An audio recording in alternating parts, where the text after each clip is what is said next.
हरे कृष्ण। हरे हरे कृष्ण। हरे कृष्ण प्रभु। दंडवत प्रणाम। हरे हाँ, हरे कृष्ण। हरे तो हाँ, ओम अज्ञानतिमिरान्धस्य ज्ञानाञ्जनशलाकया चक्षुरुन्मीलितं येन तस्मै श्रीगुरुवे नमः। श्री कृष्ण चैतन्य प्रभु नित्यानंद वासादि गौर भक्तवृंद। हरे कृष्णा कृष्णा कृष्णा हरे हरे, हरे राम राम राम हरे हरे। ओके, तो हम 15 16वां अध्याय आज हम शुरू कर रहे हैं। कल हमने एकादशी थी, तो हमने कल भजन का सत्र रखा था, जिसमें हमने काफी सारी चीजें बताई थी, अच्छा चीजें बताया था भजन में। एक भक्त हमेशा भगवान से यही प्रार्थना करता है कि अगर आपकी इच्छा है कृष्ण, तो मुझे आप जिंदा रखिए और मेरे से कुछ कार्य करवाइए। अगर आपकी इच्छा है कि मुझे मरना है, यहाँ से जाना है, तो आप अपने पास मुझे बुलाइए। दोनों भी कार्य है, उसके लिए मैं तैयार हूँ। ऐसे हमारे जितने भी साधु संत हैं, भक्ति विनोद ठाकुर है, नरोत्तम दास ठाकुर की प्रार्थना करते हैं। हाँ, तो ये साक्षात्कार कभी आता है जब हम सेवा करते हैं। देखिए, एक हम नाम जप कर रहे सुबह सुबह आके, उसके बाद हम सेवा करेंगे तो साक्षात्कार होगा कि किस तरह से भौतिक संसार दुखदायी है, नश्वर है, बहुत परेशानी है, पीड़ा है। और हमने देखा था कल कि किस तरह से राधा रानी है, राधा रानी किस तरह से भक्ति प्रदायणी, भक्ति को प्रदान करने वाली राधा रानी है। और राधा रानी की कृपा से हम कृष्ण को प्राप्त कर सकते हैं। और राधा रानी की सबसे पहली कृपा होती है कि हमारे जीवन में गुरु को भेजते हैं, भक्तों को भेजते हैं, वैष्णव को भेजते हैं। तो करीबन हमारे 15 अध्याय पूरे हो चुके हैं, अगर आपको याद है। 15वां अध्याय का नाम था पुरुषोत्तम योग। अभी 16वां अध्याय है, जिसमें नाम है दैवी तथा आसुरी स्वभाव। ये 16वां अध्याय का नाम है। तो करीबन 30 लोग सुबह सुबह आते हैं 4 बजे, है ना। बहुत सारे भक्त रहते हैं और हमेशा मैं भी देखता हूँ कि मेरे से भी ये लोग जल्दी उठते हैं, तैयार होते हैं, कैमरे के सामने बैठते हैं, प्रवचन सुनते हैं, 4 बजे माला करते हैं। तो ये गोलोक वृंदावन जैसा ही लग रहा था। सुबह सुबह 4 बजे सभी लोग 4 बजे उठकर तिलक लगाते आते हैं। तो आप सभी लोग बहुत प्रगति कर रहे हैं, ऐसा मुझे तो लग रहा है, क्योंकि 4 बजे उठकर जपा में आना, प्रवचन सुनना कलयुग में बहुत मुश्किल है। ऐसे ही करते रहिए, है ना। एक दिन है वह कृष्ण हमको रिवार्ड देंगे। हरे कृष्णा प्रभु। हाँ, एक राधापति थे, उन्होंने कहा जब पहला लफ्ज जो होता है ना वो ज्यादा होता है। अभी नए नए भक्त है ना, इसलिए ज्यादा उत्साह दिखा रहे हैं। हाँ। तो अब सभी लोग है आते रहिए, लेकिन क्या है ना, माया को परास्त करना इतना आसान नहीं है। रोज मुझे केवल एक ही बोलना है, एक दिन आप 2-4 दिन आएंगे, उसके बाद एक दिन उठेंगे नहीं, या रात को देरी से सोएंगे, कुछ ना कुछ होता रहेगा, लेकिन निराश मत हो जाना, निराश मत हो जाना। वापस उठना, अलार्म लगाना, वापस आना। वापस 5-6 दिन लगेगा, 5-6 दिन आप आएंगे, कुछ ना कुछ वापस गड़बड़ हो जाएगा, वापस आपको उठना है। तो ये चलता रहेगा, चलता रहेगा, निराश नहीं होने का। मैंने मेरे 20 साल के जर्नी में मैं देखा हूँ कि कई बार ऐसी परिस्थिति आती है कि अपयश मिलता है, निराश होता है, लेकिन उठने का, कृष्ण को प्रार्थना करने का वैष्णव संग लेने का चलते रहे, इसको कभी भूलने का नहीं। तो अभी हम ये 16वां अध्याय पे है। जिस तरह से ये गीता का पाठ तो चल रहा है, और मैंने ये भी आपको बताया था कि रोज गीता का सत्र चलता है, रोज हम मिलते हैं। तो सेशन को लॉगिन करने के पहले भगवान से प्रार्थना करने का, भगवान मुझे रोज ये मिल रहा है, ये मेरे ऊपर आपकी बहुत बड़ी अनुकंपा है, बहुत बड़ी कृपा है, लेकिन मैं ये इसको कभी सस्ते में ना लूं, मैं चीपली ना लूं, इसका मुझे हमेशा समझ रखना, रोज प्रार्थना करना चाहिए लॉगिन करने के पहले। कितने लोग करते हैं लॉगिन करने के पहले ये प्रार्थना? क्योंकि रोज मिल रहा है ना, हमें रोज मिलता है, उसकी कदर नहीं होती, तो हमको रोज प्रार्थना करना चाहिए सेशन में लॉगिन करने के पहले।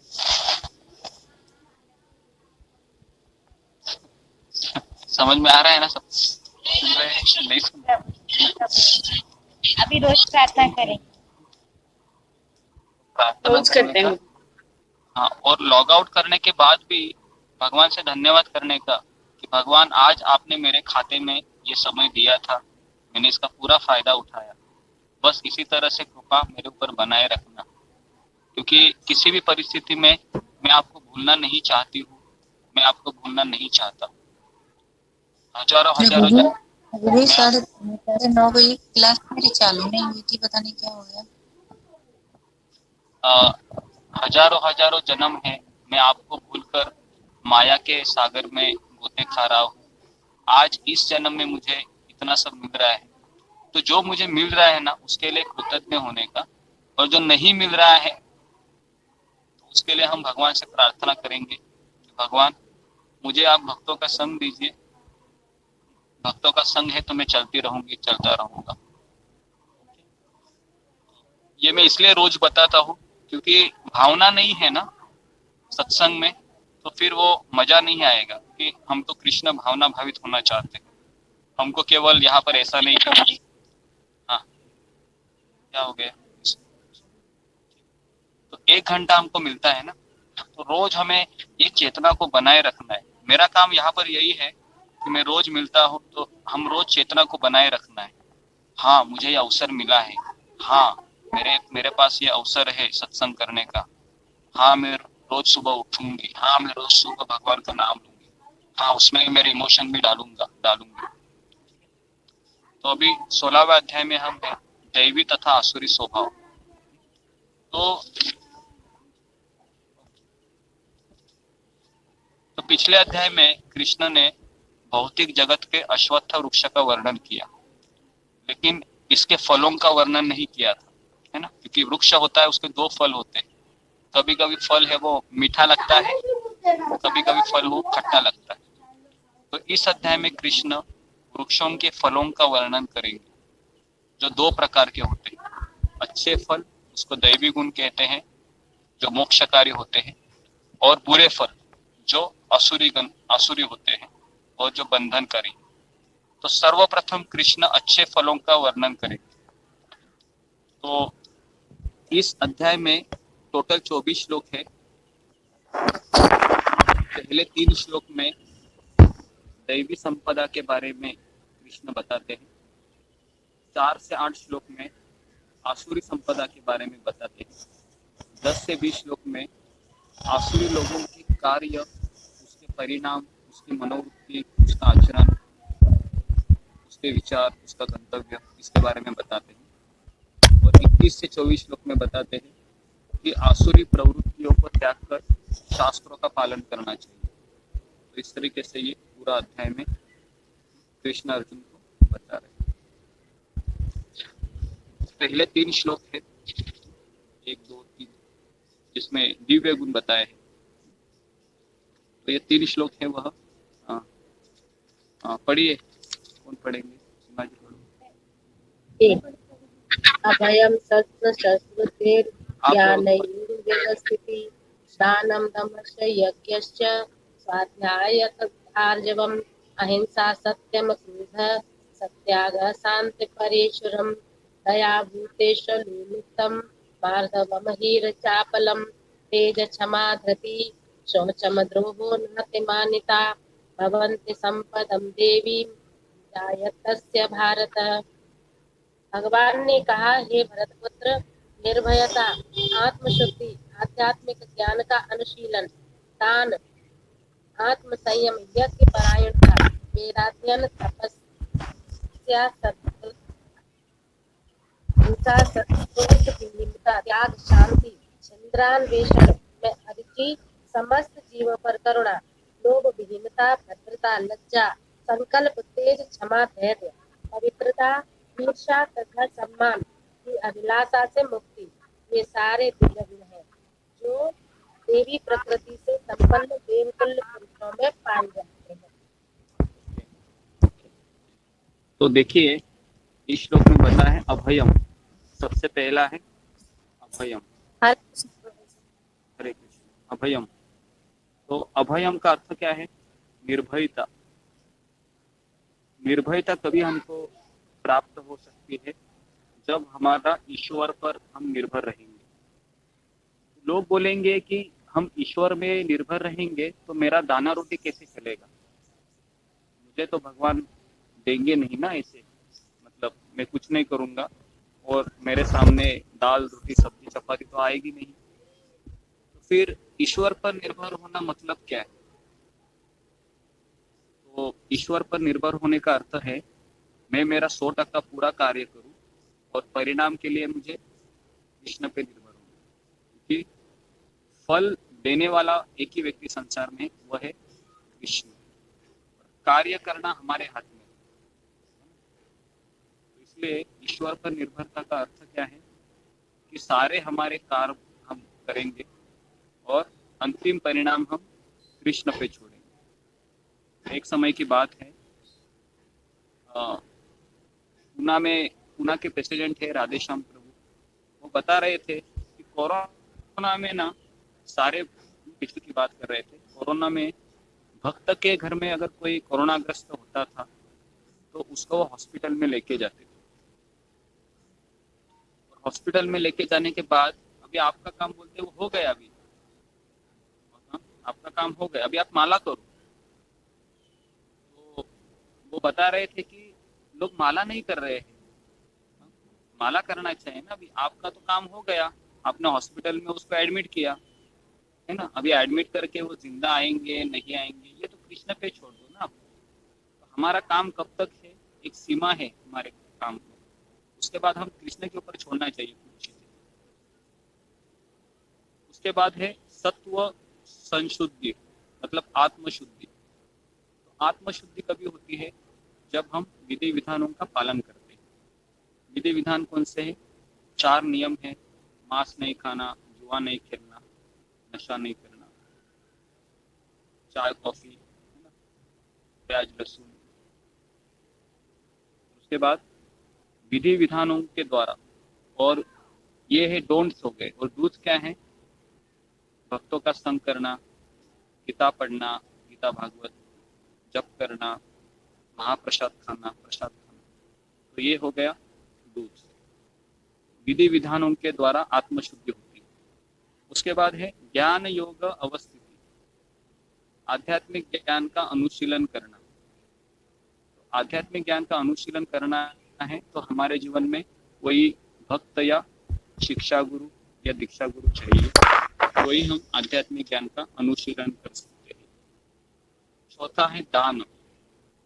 दान ये गृहस्थों के लिए, प्रभुपाद तात्पर्य में लिखते हैं कम से कम हमको 50% दान देना चाहिए। लेकिन इसको हमके कई सारे प्रवचनों में मैंने सुना है कि कम से कम 10% तो देना चाहिए, धन का अपव्यय मात्र है। यहाँ पर बताया कि गृहस्थों को चाहिए कि वे निष्कपटता से जीवन यापन करना सीखे और कमाई का 50% विश्व भर में कृष्ण भावनामृत के प्रचार में खर्चा करें। तो इस प्रकार गृहस्थों को चाहिए कि ऐसे कार्य में लगे संस्थान समितियों को दान दे। तो ये हमको समझना चाहिए, अगर ब्रह्मचारी का शुद्धिकरण होता है तपस्या करने से, गृहस्थ का शुद्धिकरण होता है दान देने से। अगर आप दान ही नहीं देंगे और आप तपस्या करेंगे, एकादशी करेंगे, है ना, ये भी करना चाहिए, ऐसा नहीं, लेकिन दान देना ये गृहस्थों का पहला धर्म है। उसके बाद तमश्च, तमश्च मतलब आत्मसंयम। आत्मसंयम का अर्थ है कि अपनी इंद्रियों को भगवान की सेवा में लगाना, उसको कहते हैं आत्मसंयम। उसके बाद है यज्ञश्च। यज्ञश्च मतलब यज्ञ करना। जो गृहस्थ आश्रम में है उसको यज्ञ करना आना चाहिए। अगर वो यज्ञ नहीं करेगा तो क्या होगा, फिर वह किस तरह से इस संसार से मुक्त होगा। उसके लिए उसको यज्ञ करना भी आना चाहिए। और असली यज्ञ क्या है? असली यज्ञ है हरिनाम संकीर्तन, जो हम सुबह सुबह करते हैं। तो सुबह लोग, जितने भी लोग सुबह आते हैं ना, 4 बजे लॉग इन करते हैं, 4:15 बजे जपा टॉक सुनते हैं, उसके बाद जप करते हैं। तो ये इस संसार के सबसे भाग्यवान लोग हैं, जो लोग सुबह ब्रह्म मुहूर्त पर उठते हैं। क्योंकि हर कोई व्यक्ति सुबह उठना चाहता है, लेकिन अगर उसके पास शक्ति नहीं है तो फिर वो कैसे उठ पाएगा। बहुत सारे लोग रात को अलार्म लगाते हैं लेकिन उठ नहीं पाते हैं, क्योंकि अभी तक वो दृढ़ निश्चय नहीं प्राप्त हुआ। इसके लिए यज्ञ, यज्ञ मतलब क्या है? भगवान की प्रसन्नता के लिए कार्य। उसके बाद है स्वाध्यायाम। स्वाध्यायाम ये ब्रह्मचारी के लिए वेद अध्ययन, गीता भागवत पढ़ते रहता है। तप, तपस्या ये शरीर से करते हैं, मन से करते हैं और वाणी से करते हैं। उसके बाद है आर्जवम, सरलता। सरलता मतलब कष्टवादी होना। समझ में आ रहा है? हमें किसी भी व्यक्ति से जब हम व्यवहार करते हैं तो अंदर से और बाहर से छल नहीं होना चाहिए, कष्टवादी होना चाहिए। उसके बाद है अहिंसा। अहिंसा का अर्थ है स्वयं के प्रगतिशील जीवन को न रोकना। मतलब क्या है? मेरी प्रगति किस में हो रही है? कृष्ण भावना में हो रही है, लेकिन अभी मुझे कृष्ण में इंटरेस्ट नहीं है। मैं जब बूढ़ा हो जाऊंगा ना, तब मैं बहुत भक्ति करूंगा, अभी मुझे थोड़ा मजा मस्ती करना है। तो ऐसे व्यक्ति को हम बोलेंगे ये हिंसा कर रहा है, अपने अपने अपने ऊपर हिंसा कर रहा है। क्योंकि असली अहिंसा क्या है? असली अहिंसा यही है कि खुद को कृष्ण भावना में लगाना। अगर आप कृष्ण भावना में नहीं लगाएंगे तो आप हिंसा करेंगे। उसके बाद है सत्यम, सत्यता। सत्यता मतलब स्वार्थ के लिए झूठ न बोलना। तो ये भी जरूरी है। हम स्वार्थ के लिए झूठ नहीं बोलना चाहिए, लेकिन कृष्ण को प्राप्त करने के लिए किसी के मार्गदर्शन के नीचे हम थोड़ा बहुत झूठ बोल सकते हैं, लेकिन वो भी कभी जब आप किसी को पूछ कर करते हैं। अपनी मर्जी से तो बिल्कुल नहीं करना है। तो इसके लिए सनातन गोस्वामी थे, उनको जब नवाब हुसैन शाह ने कैद किया था तो उन्होंने भी जो जेल का जेलर था उसको लालच दिया था, सोने का मुहर दिया था और कहा था कि मुझे यहाँ से छुटाओ करके छोड़ो, है ना। तो उसने कहा कि अगर नवाब हुसैन शाह आएगा और मुझे बोलेगा कि तुमने उसको कैसे छोड़ा तो मैं उसको क्या जवाब दूँ। सनातन गोस्वामी बोले कि कहो कि मैं टॉयलेट के लिए गया था और इसका अवसर लग के वो भाग गया। कभी कभी ये क्या होता है ना कि कृष्ण भावना के लिए या कृष्ण के पास जाने के लिए हमको कोई अगर व्यक्ति बोलता है कि ठीक है झूठ बोलो, जैसे मान लो कि आप माँ को बोल रहे हैं कि माँ बोल रहे हैं कि जरा शादी में जाओ या घूमने जाओ, लेकिन हम बोल रहे हैं कि ठीक है मैं जा रहा हूँ, लेकिन आप मंदिर में जा रहे हो, है ना, मंदिर में होके आते हो। ऐसा लगता है कि ये झूठ बोल रहे थे, जा रही है, लेकिन ठीक है भगवान के पास जा रहे हैं, मंदिर में वापस आ सकते हो। ठीक है। उसके बाद है जिस तरह से विभीषण ने भी कहा था, है ना, जब राम शब्द लिखा था पूरे दीवार में विभीषण के घर में, तो रावण पूछता है ये तुमने मेरे शत्रु का नाम कैसे लिखा पूरे घर में। रावण क्या बोलता है, राम विभीषण क्या बोलता है, रा मतलब राम और म मतलब मंडोदरी, इस तरीके से। इसलिए अभी वहां पर भी झूठ बोलता है, लेकिन विभीषण जी अपने लिए झूठ नहीं बोलते हैं। अगर छोटे छोटे झूठ नहीं माने जाते फिर तो बोल सकते हैं, ऐसे कभी बचाव के लिए या डांट पड़ने वाली हो तो ऐसे हम थोड़ा झूठ बोल सकते हैं फिर तो। हाँ, तो ये हो गया सत्यम, सत्यता।